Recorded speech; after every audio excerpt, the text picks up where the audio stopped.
This video is brought to you by Against the Flow of Mississippi. Against the Flow of Mississippi is a book about Jake Fayard, a Marine veteran who is unhappy with the political machine running the state of Mississippi. He decides to fight the corruption from the inside. Jake will face more challenges than he ever has and will stand up for what he thinks is right. His notoriously hot temper will push him to the edge of murder, along with his friend and brother Kobe Barhanovich. Together, they will fight the system and give the power back to the citizens of Mississippi. Against the Flow of Mississippi is now available on Amazon. A link to the book will be placed in the description below. Welcome to History in the Eyes of a Southerner with your host, Anthony Allen. On this channel, we will take a journey through time and relate history to the contemporary eyes of modern America. I hope you enjoy the ride as I investigate and document the wonderful events that have shaped our present world.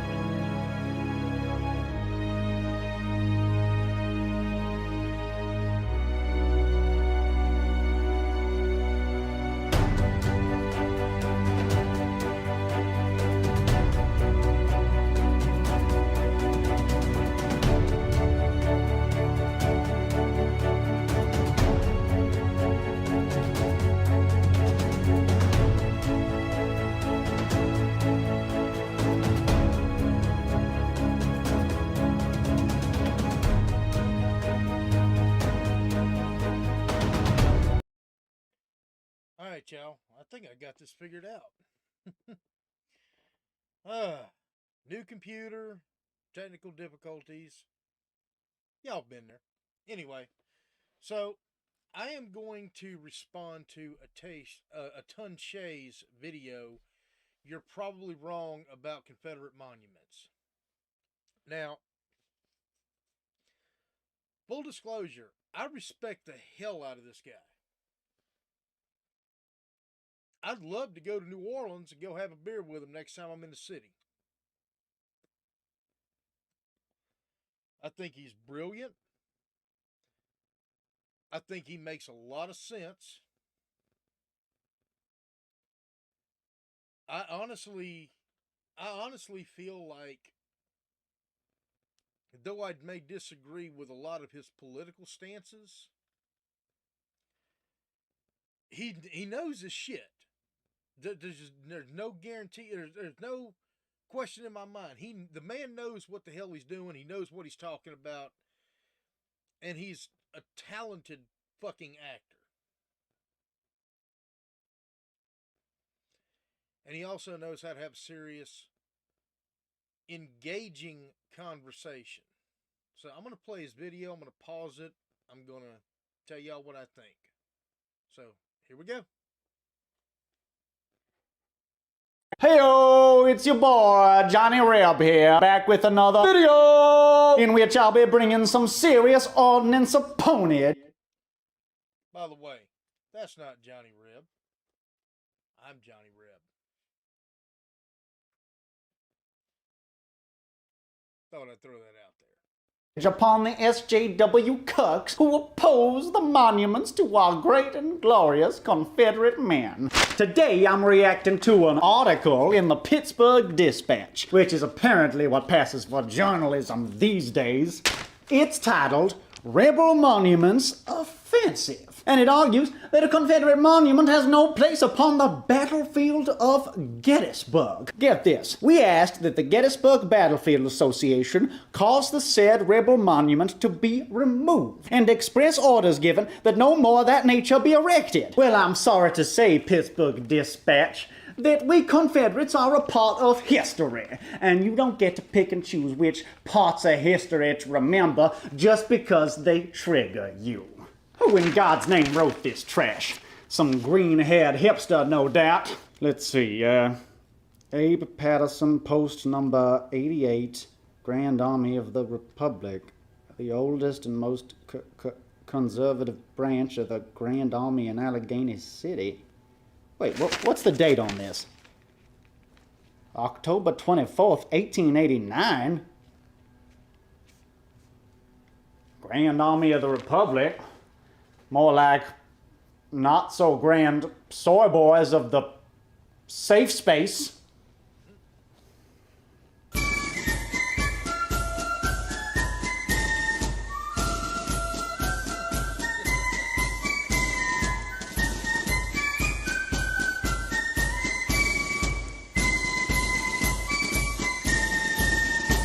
Well, now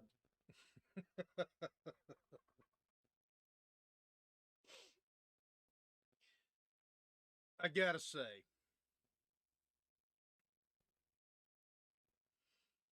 he is also a character.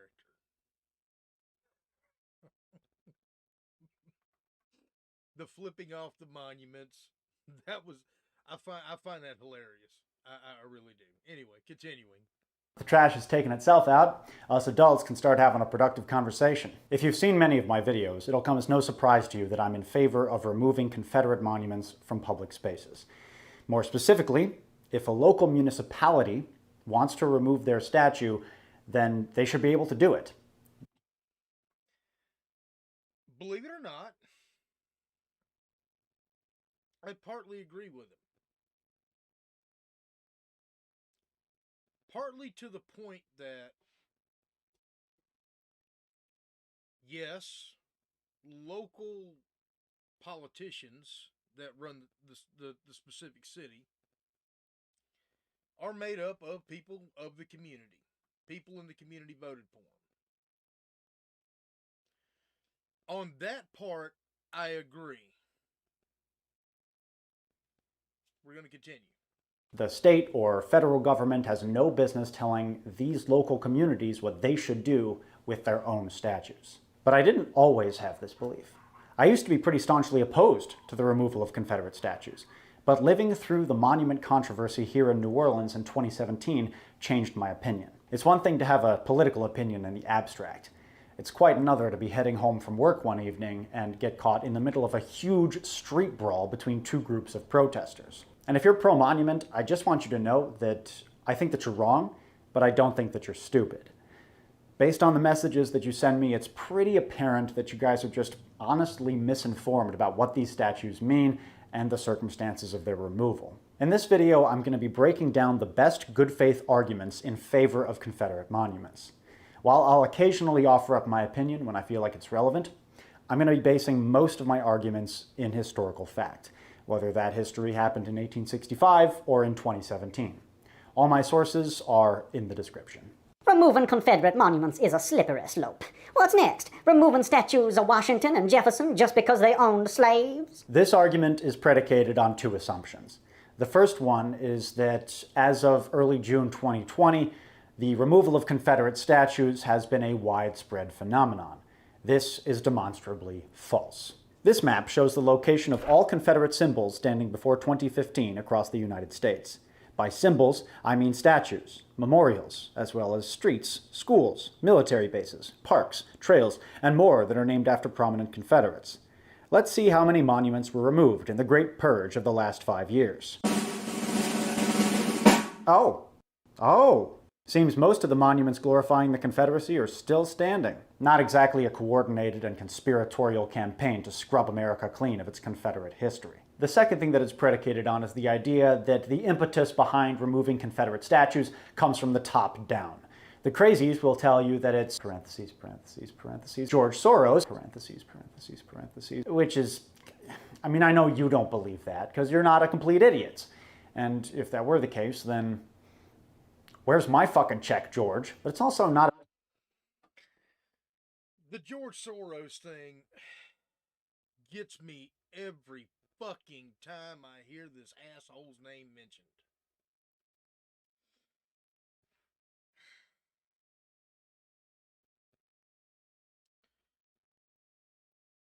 Once again, and I'm going to say this loud for those in the back,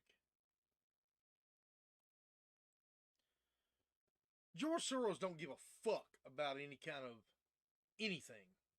Monuments, statues. He's not some grand liberal Nazi conspiratory whatever the hell superhero wearing a big ol' S on his chest and able to leap tall buildings with a single bound and catch bullets in the air with his bare hands and, you know, faster than a locomotive and no. But to hear some of these fucking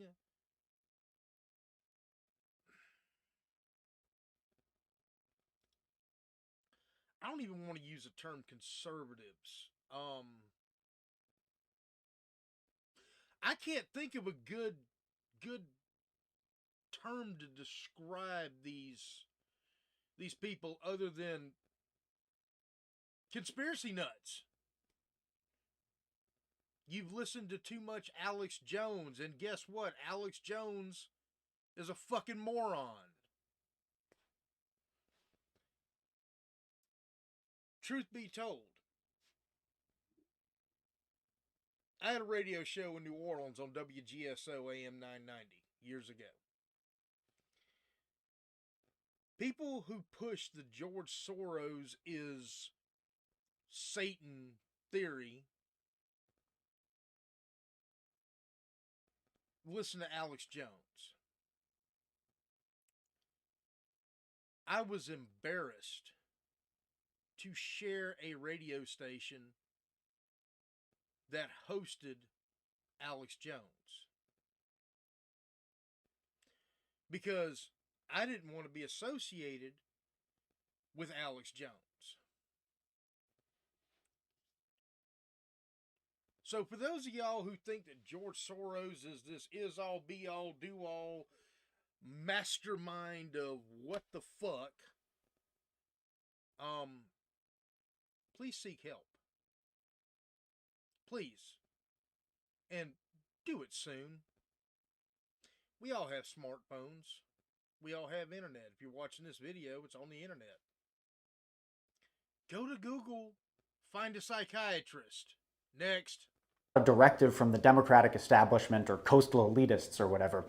No, the calls to remove Confederate statues in the South have been overwhelmingly local grassroots efforts. The order to remove 4 Confederate statues here in New Orleans was the result of a city council vote after widespread public outrage following the 2015 Charleston, South Carolina shootings.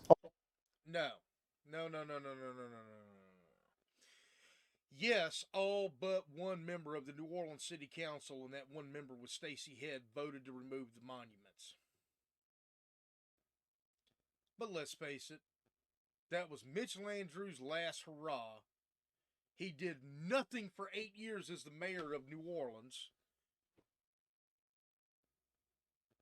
I'm going to tell you, speaking of New Orleans specifically, LaToya Cantrell and Mitch Landrieu make me really miss Ray Nagin. Just going to throw that out there. Just going to throw that out there. I really miss Ray Nagin.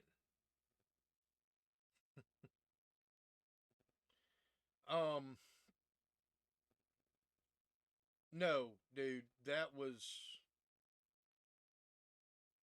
not just the city council. There was another political motive behind it.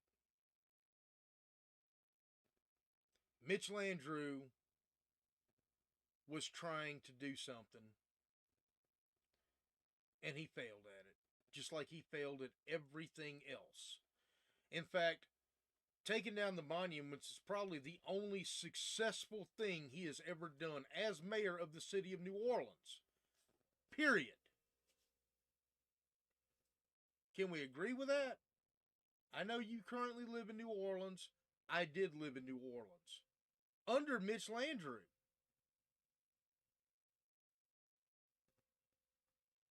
Old Joe, the Confederate statue in Gainesville, Florida, was removed by order of the county commissioner. In 2017, the city of Memphis wanted to remove their Confederate statues, but a Tennessee state law prevented them from doing so. To get around it, they sold the land that the statues were on to a nonprofit, which promptly took them down. But in response, Republicans in the Tennessee state legislature cut $250,000. I just want to say this. The numbers popping up that you see down in the bottom left-hand corner of your screen, those are him. Those are his sources, and I do want to say that he does do an excellent job of that. He does quote his sources. A lot of YouTube doesn't. Dollars from the city's funding. Many Democrats and even some Republicans called it a punitive measure. In Lexington, Kentucky, a county council proposal to remove their 2 Confederate monuments met with unanimous approval. They took the monuments and put them in a local cemetery. The mayor said of the decision, "This was a local decision, as it should be." I'm going to go ahead and agree with that. It should be a local decision. But if we're going to make it a local decision, something like this, yes, I know we're a constitutional republic and, we're a representative democracy, whatever you want to call us, whatever the term is that, for whatever expression you want to use. I agree. Local people who live in a community should be 100% responsible for what's in their community. I'm cool with that. I agree with that wholeheartedly. But how about we make it a ballot referendum? Mandate, if you're going to remove anything such as a historical marker, make it a ballot referendum. Just going to respond in terms that he would understand. Lee Circle in New Orleans. You know what Lee Circle was to me as a kid? That's exactly where you want to be during a Mardi Gras parade. That's the best place to be in a Mardi Gras parade, is Lee Circle. That was what I thought about it as a kid. I don't do Mardi Gras anymore. I'm a little old for that, but hey. Great place to be for Mardi Gras was Lee Circle. Did I think about the reason Robert E. Lee was there? No. Years later, I started doing research in history. And I'm going to throw this out there since we're on the topic of New Orleans.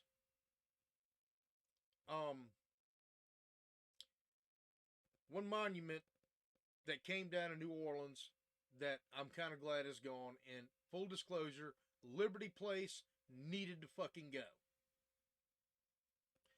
In one of his other videos he kind of explains exactly why. It did need to fucking go. Period. End of discussion. But continuing. While the governor of Kentucky compared the removal of these monuments to ISIS, destroying antiquities in Iraq and Syria. Early in 2019, the city of Winston-Salem, North Carolina, which I called home for 4 years, asked the United Daughters of the Confederacy to remove their Confederate monument. When the UDC refused, the city sued them. The monument was removed 2 months later. Time and time again, we see that the push for removal comes from these majority Democrat, largely African-American southern cities, and the biggest obstacle comes from these Republican-dominated state legislatures. Does that really seem fair to you? Should a higher political power be telling a local community what they should be doing with their own statues? The answer is absolutely not. Absolutely not. He's right on point here. Abso-fucking-lutely not. Live and let live, I hear some folks say. But more to your point, are Washington and Jefferson really next? Well, it is true that some people on the left have called for the removal of monuments to the slave-owning founding fathers. But among Democrats, it remains a very, very fringe opinion. According to PolitiFact, between August 11th and August 22nd, 2017, as the Unite the Right rally dominated the news, 2,113 news articles mentioned the removal of Confederate statues. Only 183 mentioned taking down statues to Washington and Jefferson. And the majority weren't talking about anything that any liberal had proposed. They were referencing this. Excuse me. Are we going to take down statues to George Washington? How about Thomas Jefferson? What do you think of Thomas Jefferson? You like him? I do love Okay, Thomas good. Jefferson. Are we going to take down the statue? Because he was a major slave owner. Even Annette Gordon-Reed, professor of legal history at Harvard, who made her name exposing the sordid relationship between Thomas Jefferson and his slave, Sally Hemings, said of the controversy, We can distinguish between the people who wanted to build the United States of America and the people who wanted to destroy it. Removing Confederate monuments is tantamount to erasing history. We can't erase history just because some people find it offensive. This argument is profoundly ironic. The people who put up the majority of Confederate monuments, such as the United Daughters of the Confederacy, related monument associations, Confederate Veterans Associations, and their children, are directly responsible for propagating the misinformation and outright fabrication that has, for 150 years, given white Americans a rosy, happy, sunshine and puppies view of the Confederacy. In short, the monument builders themselves wanted to erase history because they found it offensive. Many of you seem to be under the impression that the Lost Cause myth is not a myth, that it's a legitimate historical interpretation.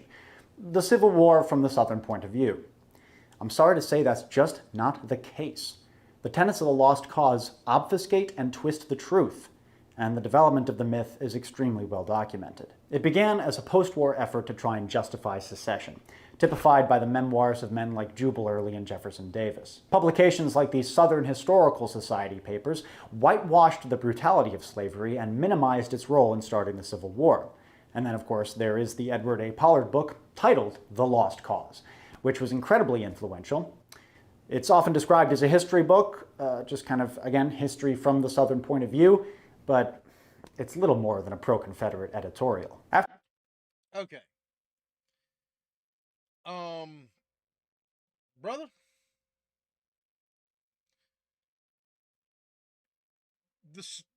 The war was not fought over slavery. It wasn't. Yes, that came later. But if the war was fought over slavery, I've got arguments to dispel this, and nobody wants to even hear them, but the U.S. Capitol at the time, well, even now, I guess, is Washington, D.C. Washington, D.C. allowed slavery to continue well into 1862. The war started in 1861. So for the war to be going on against slavery, yet in the capital city of the country fighting the war, quote unquote, against slavery, slavery was allowed to continue. Can somebody explain this to me, because it makes absolutely no sense? And then you had Union slave states, the border states. We know why Maryland was allowed to keep their slaves. It was pacifying them. Delaware was allowed to keep their slaves. Had a couple in Jersey, I do believe. Kentucky, staunchly slave state. It was a border state. Missouri. These were not southern states. Yes, they had southern regiments, but they were northern states. They had not seceded. So if the war was against slavery, why were they allowed to keep their slaves? Somebody answer that for me. After Reconstruction, the Lost Cause really started to take shape as a belief system. Southern white women, relying on a 19th century belief that women were inherently apolitical, organized memorial associations to supplement the political literature of their husbands, brothers, and fathers. It's largely due to these women that we have so many Confederate statues here. And beyond that, statues that explicitly glorify the Confederate cause. It's important to understand that this effort didn't come out of a vacuum. Ex-Confederates didn't just want to polish their reputations. They also wanted to reverse the effects of the war through political agitation. The 13th Amendment abolished slavery. The 14th granted black Americans citizenship. The 15th protected the voting rights of black men. If the plantation class, who had enjoyed unparalleled supremacy across the South before the war, didn't fight these measures, then they would lose their political grip on that region for good. So they fought tooth and nail, using every tactic in the book. Southern states instituted poll taxes and literacy tests, which not only kept black people from the polls, but also many poor whites. And while you saw those sorts of tactics getting used up north, too, at the end of the 19th century... Okay. Yes. You are correct. Jim Crow laws became in effect. But was it really poor Southern Democrats, which is what they were at the time? Or was it more the influence of Northern sharecroppers, Northern carpetbaggers that came down here? That's a question. Because the carpetbaggers, most of them, didn't give a damn about former slaves. Many of them became influential members in the community just by by their sheer wealth. Yeah. How does that work? Exactly how does that work? Now, granted, there was a faction of the South that was staunchly opposed to it. Obviously, the KKK started here. But if we're going to have the conversation, let's have the whole conversation. In particular, in regards to the immigrant vote, voter suppression in the South was also characterized by widespread terrorist violence in a way that you did not see up north. Southern political leaders did not quietly support this violence. They didn't just turn a blind eye. No. They openly and vocally endorsed it. In 1900, Senator Benjamin Tillman of South Carolina went so far as to defend white supremacist violence in his home state on the floor of the United States Senate. We did not disenfranchise the Negroes until 1895. Then we had a constitutional convention convened which took the matter up calmly, deliberately, and avowedly with the purpose of disenfranchising as many of them as we could under the 14th and 15th Amendments. We adopted the educational qualification as the only means left to us, and the Negro is as contented and as prosperous and as well protected in South Carolina today as in any state of the Union south of the Potomac. He is not meddling with politics, for he found that the more he meddled with them, the worse off he got.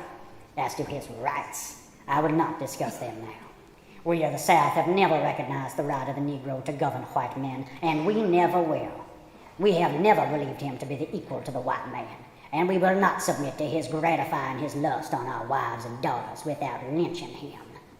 I would to God the last of them was in Africa, and that none of them had ever been brought to our shores. Confederate memorial associations never explicitly stated that the purpose of their monuments was to intimidate black people, or to celebrate the planter class's reascension to political power after Reconstruction. But given their ringing endorsements of racial violence and oppression, there can be little doubt that this was the case. I don't think anyone said it more succinctly than Annie Cooper Burton, president of the Wade Hampton chapter of the United Daughters of the Confederacy based in Los Angeles. In 1916, she wrote a book titled simply The Ku Klux Klan. And at the end of her introduction, she states, Its work was nobly done, and our rescued South still sings her gratitude to her heaven-sent protectors, the mysterious KKK. Okay. 1916 was also 1 year after the release of the silent film Birth of a Nation, a horribly racist film. Horribly racist. I've seen it. I certainly do not agree with its message. But when you look at what the KKK was, and I'm not defending them. I think they're all terrorists. I think I get sick to my stomach thinking about what they did. But in 1916, it was the KKK was a fraternal organization, much like any other fraternity. I'm not saying it was right, because it certainly wasn't. We had federal politicians that were members. I want to say there was a president. I want to say it was Woodrow Wilson, though I could be mistaken. That was actually a member. Horrible organization. Horribly racist. But again, take it in context. You got to look at stuff like that in context of the day that it was written, not in context through a 2022 world.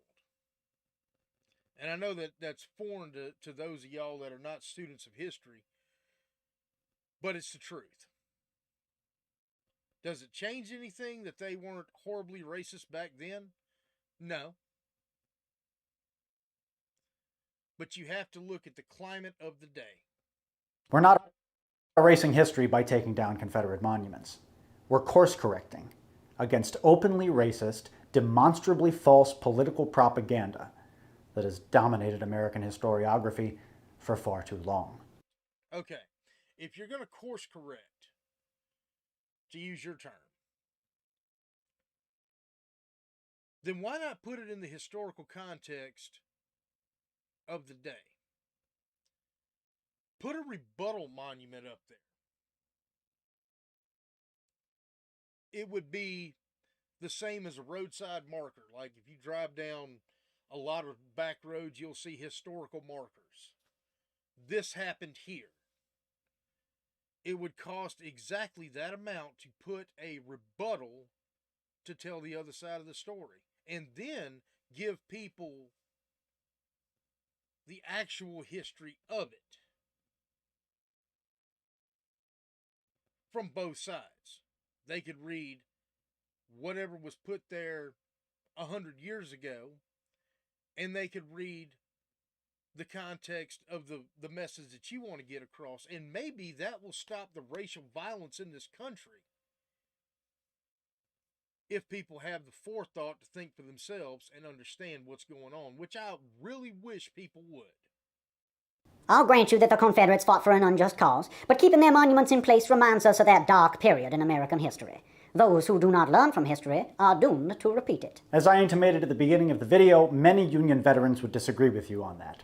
That article from 1889 referred to a petition that had been filed from GAR Post 88, protesting the erection of the first Confederate monument at the Gettysburg battlefield. The men of Post 88, based in Pittsburgh, had shed blood at Gettysburg, and they felt betrayed that the Gettysburg Battlefield Memorial Association would commemorate the disloyal deeds of a rebel regiment. In response to the petition, Governor James Beaver of Pennsylvania, who was himself a Gettysburg veteran, stated, I am strongly in favor of the government making appropriations to erect markers on the positions occupied by the Confederate commands, as a matter of history.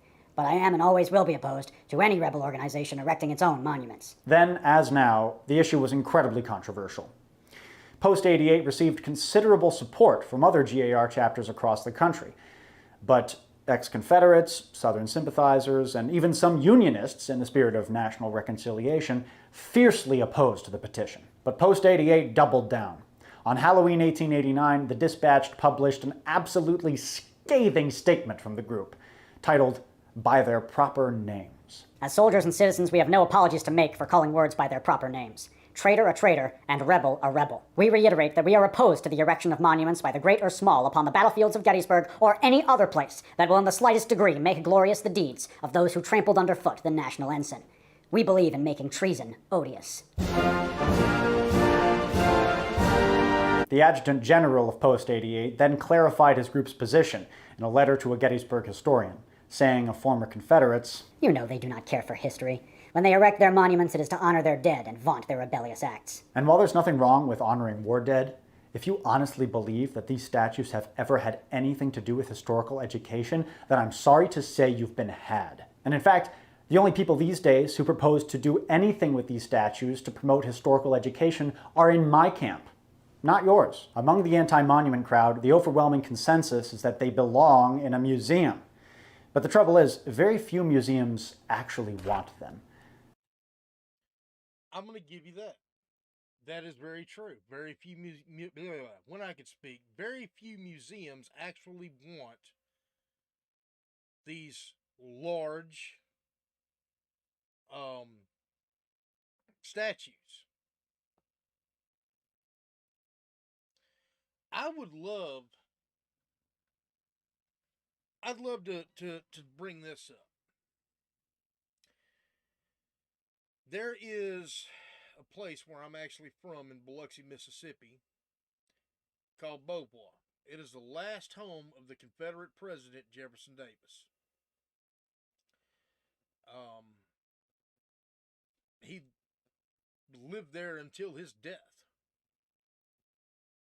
He wrote his books there.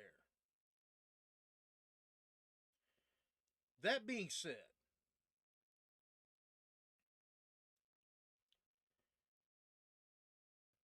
if you had a place like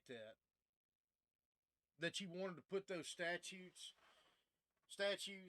monuments on public view, I'm cool with that for two reasons. One, it would get people to quit bitching about it, although somebody would bitch about that. Sorry, can't do nothing about Beauvoir. It's on private property and it's a protected landmark federally. Two, those monuments would actually get taken better care of. Now I want to break this down for a minute. What exactly a monument is. We've seen them in our parks. Statues of great men, um, some not so great, depending on your how you feel.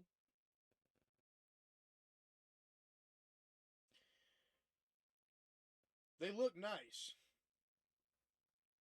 They do bring a sense of history to the area.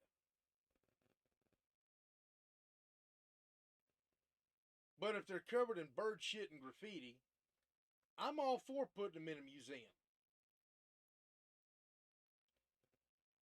Because, number one, the city doesn't have the budget to care for them properly.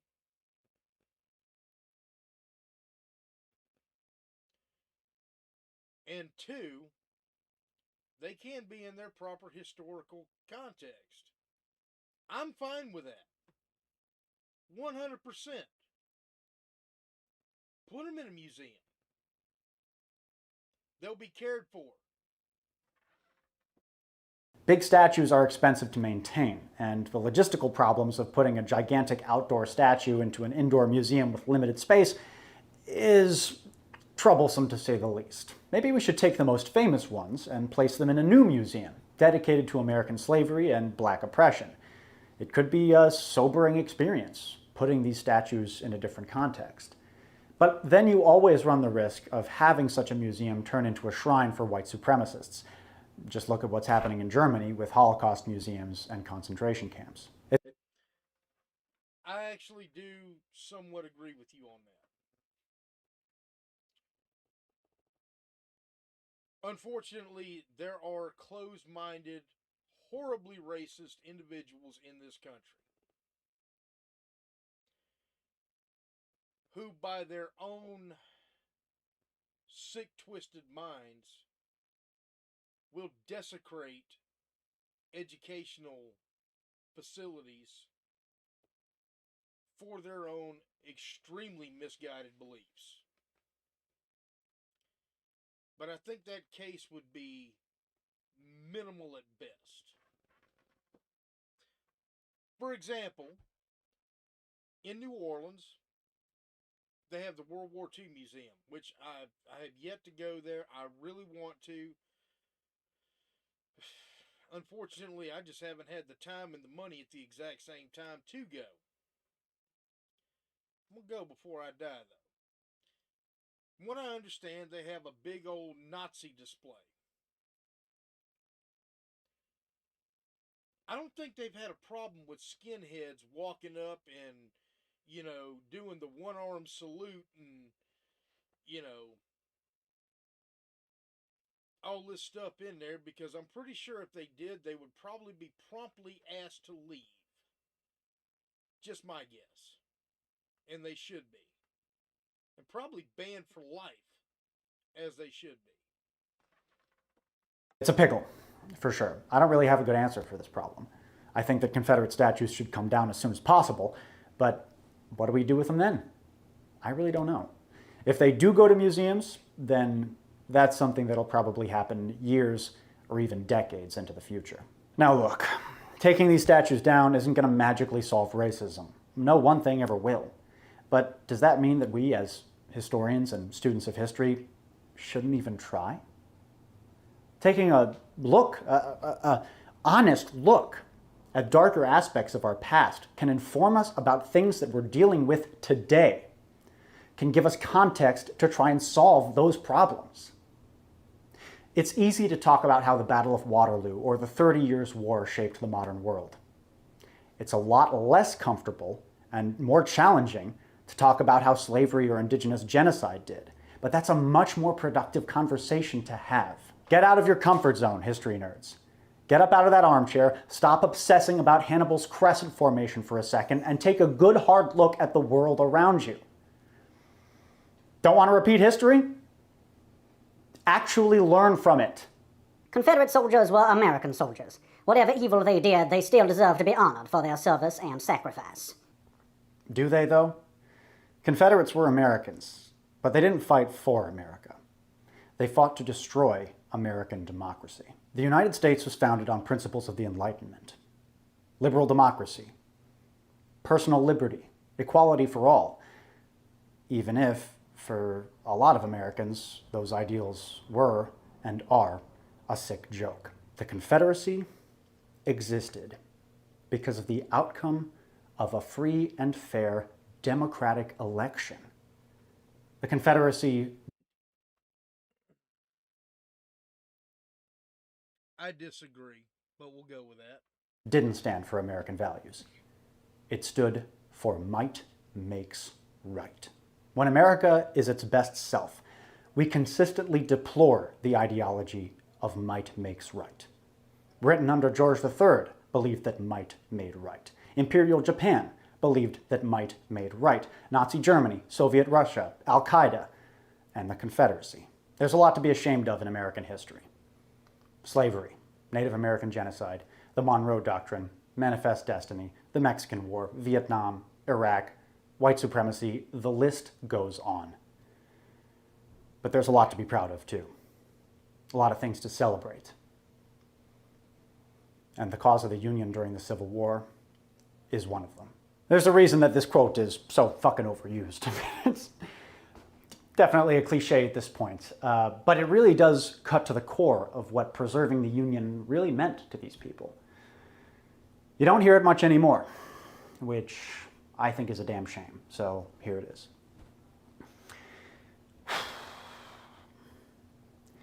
Fourscore and 7 years ago, our fathers brought forth on this continent a new nation, conceived in liberty, and dedicated to the proposition that all men are created equal.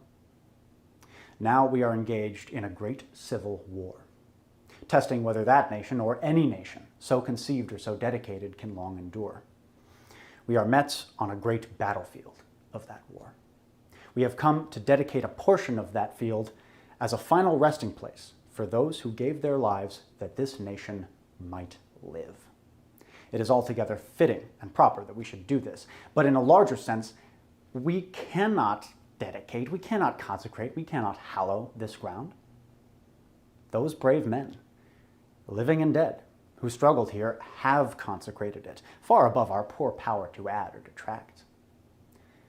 The world will little note, nor long remember what we say here, but it can never forget what they did here.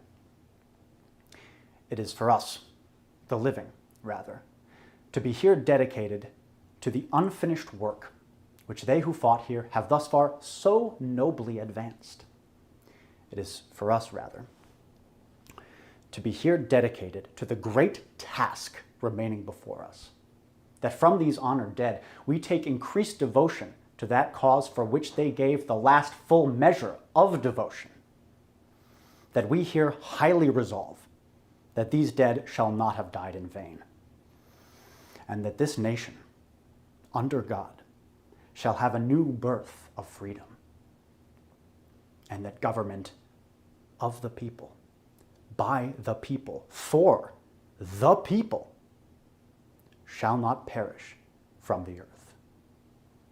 Atun Shei went full SJW, confirming what we knew all along. I'm not mad. I'm disappointed. I come here for history, not preaching. Unsubscribing. Good day, sir. How dare you imply America has ever done anything good? LMAO, you criticized the South for attacking federal forts and checkmate Lincolnites, and now you're defending protesters that are doing the same thing, and Trump is just doing what Lincoln would have done because aristocrats serving the country in half over an election is exactly the same as citizens from all 50 states protesting racial injustice. Monuments of any sort are nothing but papist idolatry and must needs be purged in the fires of ash.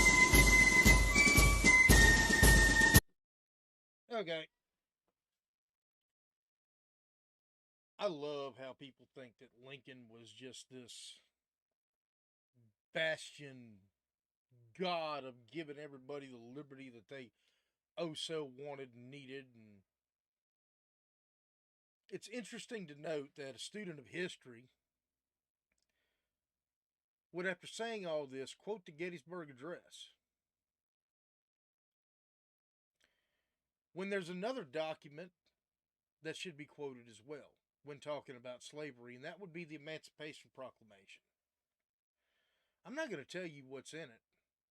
I'm going to encourage you to read the entire thing, where it excluded the abolition of slavery, not just in the border states, but in any county, part of a state, county of a state, or parish of a state that was under Union control, they were still allowed to keep their slaves.